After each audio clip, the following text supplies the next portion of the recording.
Estamos unidos em nome do Pai, do Filho e do Espírito Santo. Amém. Primeira leitura. Nosso Deus concedeu-nos um pouco de vida no meio de nossa servidão. Leitura do livro de Esdras 9, 5, 9. Na hora da oblação da tarde, eu, Esdras, levantei-me da minha prostração, e com as vestes e o manto rasgados, caí de joelhos, estendi as mãos para o Senhor, meu Deus, e disse: Meu Deus, estou coberto de vergonha e confusão ao levantar a minha cara para ti, porque nossas iniquidades multiplicaram-se acima de nossas cabeças e nossas faltas se acumularam até o céu. Desde os tempos de nossos pais até este dia, uma grande culpa pesa sobre nós. Por causa de nossas iniquidades, nós, nossos reis e nossos sacerdotes, fomos entregues às mãos dos reis estrangeiros, à espada, ao cativeiro, à pilhagem e à vergonha, como acontece ainda hoje. Mas agora, por um breve instante, o Senhor nosso Deus concedeu-nos a graça de preservar dentre nós um resto, e de permitir que nos fixemos em seu lugar santo. Assim o nosso Deus deu brilho aos nossos olhos e concedeu-nos um pouco de vida no meio de nossa servidão. Pois éramos escravos, mas em nossa servidão o nosso Deus não nos abandonou. Antes conseguiu para nós o favor dos reis da Pérsia, deu-nos bastante vida, para podermos reconstruir o templo do nosso Deus e restaurar suas ruínas, e concedeu-nos um abrigo seguro em Judá e em Jerusalém. Palavra do Senhor. Graças a Deus. Salmo responsorial. Tobias 13, 2-8. Bendito seja Deus que vive eternamente. Vós sois grande, Senhor, para sempre, e vosso reino se estende nos séculos. Porque vós castigais e salvais, fazeis descer aos abismos da terra, e de lá nos trazeis novamente, de vossa mão nada pode escapar. Vós que sois de Israel, dai-lhe graças e por entre as nações celebrai-o. O Senhor dispersou-vos na terra para narrar de sua glória entre os povos, e fazê-lo saber para sempre que não há outro Deus além dele. Castigou-nos por nossos pecados, seu amor haverá de salvar-nos. Compreendei o que fez para nós, dai-lhe graças com todo o respeito. Bendizei o Senhor, seus eleitos, fazei festa e alegres louvai-o. Bendito seja Deus que vive eternamente. Aclamação ao Evangelho. Aleluia, aleluia, aleluia. Convertei-vos e crede no Evangelho, pois o reino de Deus está chegando. Evangelho. Enviou-os a proclamar o reino de Deus e a curar os enfermos. Proclamação do Evangelho de Jesus Cristo segundo Lucas 9, 1-6. Naquele tempo, Jesus convocou os 12, deu-lhes poder e autoridade sobre todos os demônios e para curar doenças, e enviou-os a proclamar o reino de Deus e a curar os enfermos. E disse-lhes: Não leveis nada para o caminho, nem cajado, nem sacola, nem pão, nem dinheiro, nem mesmo 2 túnicas. Em qualquer casa onde entrardes, ficai aí, e daí é que partireis de novo. Todos aqueles que não vos acolherem, ao sairdes daquela cidade, sacudi a poeira dos vossos pés, como protesto contra eles. Os discípulos partiram e percorriam os povoados, anunciando a boa nova e fazendo curas em todos os lugares. Palavra da salvação. Glória a vós, Senhor. Reflexão. Na hora da oblação da tarde, oblação é uma palavra litúrgica que significa oferta ou sacrifício. Na tradição judaica e cristã, a oblação da tarde era um momento específico do dia em que se ofereciam sacrifícios a Deus, geralmente no templo. Espiritualmente representa um momento de entrega, de oração profunda, de reconhecimento da dependência de Deus. Momento sagrado em que o coração se recolhe e o céu parece mais próximo. Esdras se levanta da prostração. Rasgado em vestes e alma, ajoelha-se diante do Deus da aliança. A aliança é o pacto entre Deus e seu povo. No Antigo Testamento, ela é estabelecida com figuras como Abraão, Moisés e Davi. A quebra da aliança, como mencionada por Esdras, é quando o povo se afasta dos mandamentos. A restauração da aliança é um tema central na Bíblia e na espiritualidade cristã. Esdras ajoelha-se não como quem exige, mas como quem reconhece. O livro de Esdras, escrito por volta do século V a.C., é um testemunho da reconstrução, não apenas do templo físico em Jerusalém, mas da identidade espiritual de Israel. Esdras era sacerdote e escriba. Escriba é um termo que tem origem no latim scriba, que significa escritor ou copista. No contexto bíblico e histórico, especialmente no Antigo Testamento e na época de Jesus, um escriba era alguém especializado na escrita, na leitura e na interpretação das escrituras sagradas. Antes da invenção da imprensa, os escribas eram responsáveis por copiar à mão os textos sagrados, como a Torá, os 5 primeiros livros da Bíblia. Isso exigia precisão extrema, pois qualquer erro poderia comprometer o texto sagrado. Com o tempo, os escribas passaram a ser também mestres da lei, ou seja, estudiosos que interpretavam e ensinavam os mandamentos de Deus. Eles ajudavam o povo a entender como aplicar a lei em situações cotidianas. Muitos escribas atuavam como juízes ou conselheiros nas sinagogas e tribunais judaicos, pois conheciam profundamente os textos legais e religiosos. Na época de Esdras, século V a.C., o escriba era uma figura central na restauração da fé judaica após o exílio. Esdras é chamado de escriba versado na lei de Moisés, o que indica seu papel como líder espiritual e reformador. Na época de Jesus, os escribas eram frequentemente associados aos fariseus e muitas vezes criticados por Jesus por sua rigidez e hipocrisia. Apesar disso, alguns escribas eram sinceros buscadores da verdade. O escriba não era apenas um copista, mas um guardião da palavra, alguém que dedicava sua vida a preservar, ensinar e aplicar a vontade de Deus. Esdras, como escriba, representa o modelo de quem une conhecimento, humildade e ação para restaurar a fé do povo.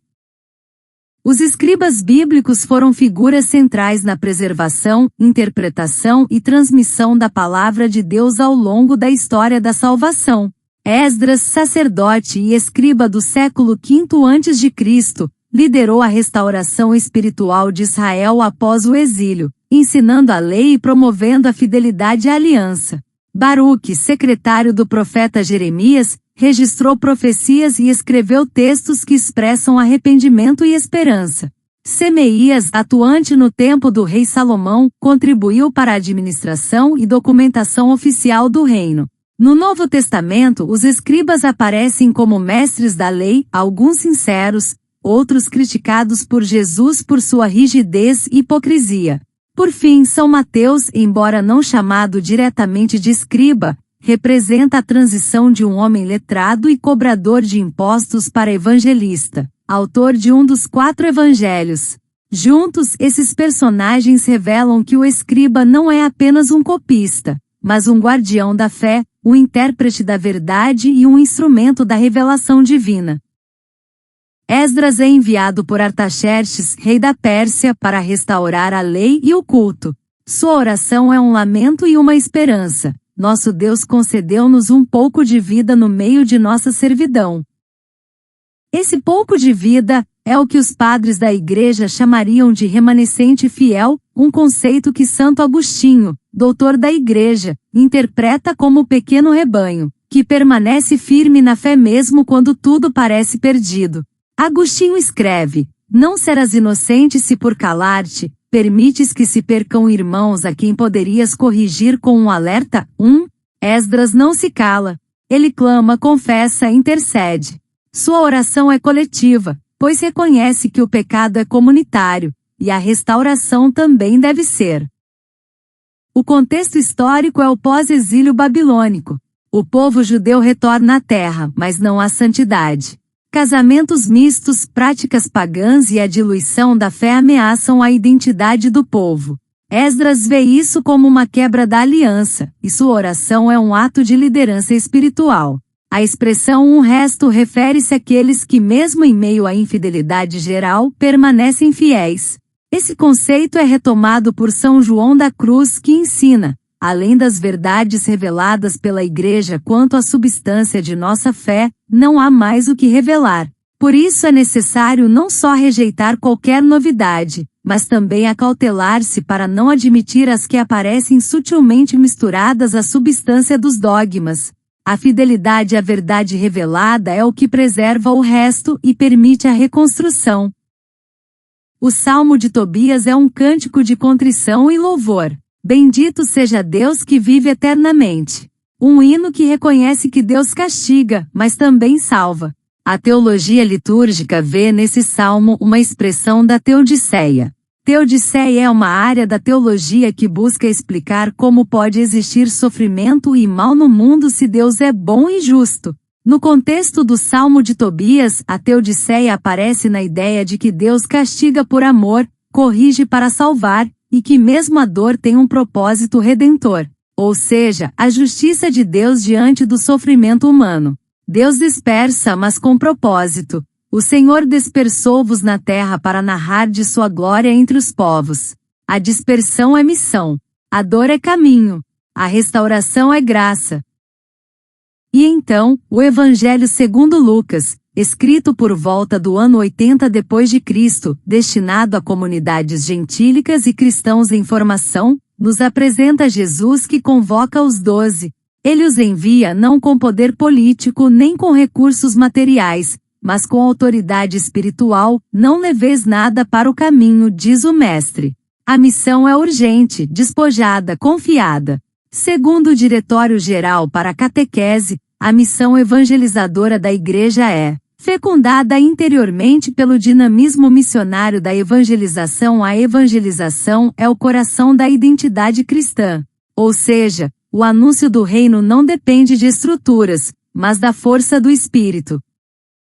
Jesus envia os discípulos 2 a 2, como testemunhas, como irmãos, como apoio mútuo. A pobreza exigida não é miséria, mas liberdade. Não levar alforge, nem pão, nem dinheiro, é confiar que o Evangelho é suficiente. A missão é sinal do reino, e os milagres, curas, expulsão de demônios, são sacramentos da presença divina. A tradição litúrgica vê aqui a base do sacramento da unção dos enfermos, como indica São Tiago em sua carta. Sacramento da unção dos enfermos. Este sacramento é um sinal visível da graça de Deus para os doentes. Inspirado em passagens como Lucas 9 e Tiago 5, ele mostra que a cura física e espiritual é parte da missão da Igreja. Os discípulos curam os enfermos como sinal da presença do reino. A cura é sinal da restauração, como o templo reconstruído por Esdras. Hoje somos esses enviados.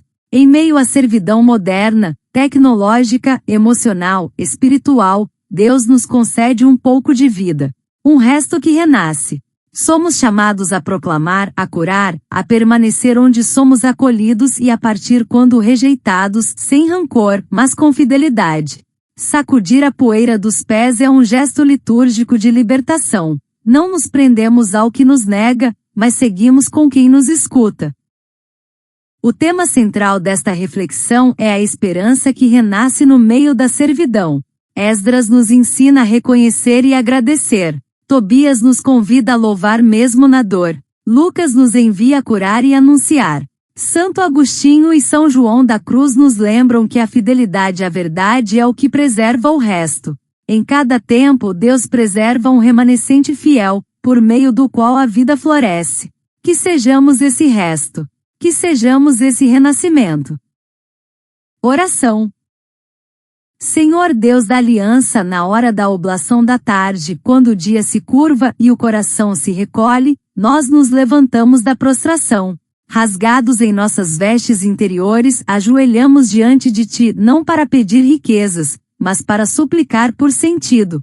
Reconhecemos como Esdras que nossas faltas se acumularam até o céu, não apenas as pessoais mas as coletivas, a indiferença, o consumo desenfreado, a exclusão dos pobres, o esquecimento dos que sofrem. Mas também reconhecemos que mesmo em nossa servidão moderna, Tu nos concedes um pouco de vida, um resto, um sopro, uma chance. Ensina-nos, Senhor, a sermos esse remanescente fiel, que não nos conformemos com a superficialidade, mas que sejamos profundos como raízes que buscam água viva. Que como Tobias saibamos louvar mesmo quando dispersos, e que nossa dor se transforme em missão. Que falemos de Ti entre os povos não com arrogância, mas com humildade e alegria. Que nossas ações sejam cânticos, ajudar quem precisa, escutar quem sofre, perdoar quem nos fere, reconstruir o que foi quebrado.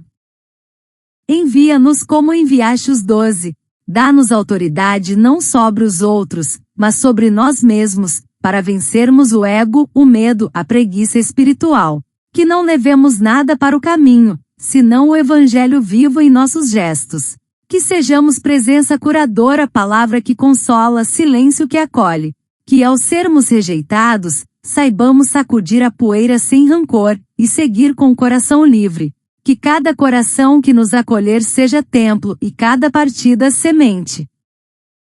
Hoje, Senhor, em meio às guerras, às indiferenças, às doenças da alma e do corpo, queremos ser abrigo. Queremos reconstruir, como Esdras, os templos invisíveis, a fé, a esperança, a comunhão.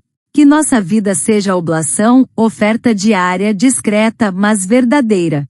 Que sejamos o resto que renasce, o pequeno rebanho que resiste, o fermento que transforma. Amém. Ave Maria, cheia de graça, o Senhor é convosco, bendita sois vós entre as mulheres, bendito é o fruto do vosso ventre, Jesus. Santa Maria, Mãe de Deus, rogai por nós, pecadores, agora e na hora da nossa morte. Amém. Louvado seja nosso Senhor Jesus Cristo. Para sempre seja louvado. Continuamos unidos em nome do Pai, do Filho e do Espírito Santo. Amém.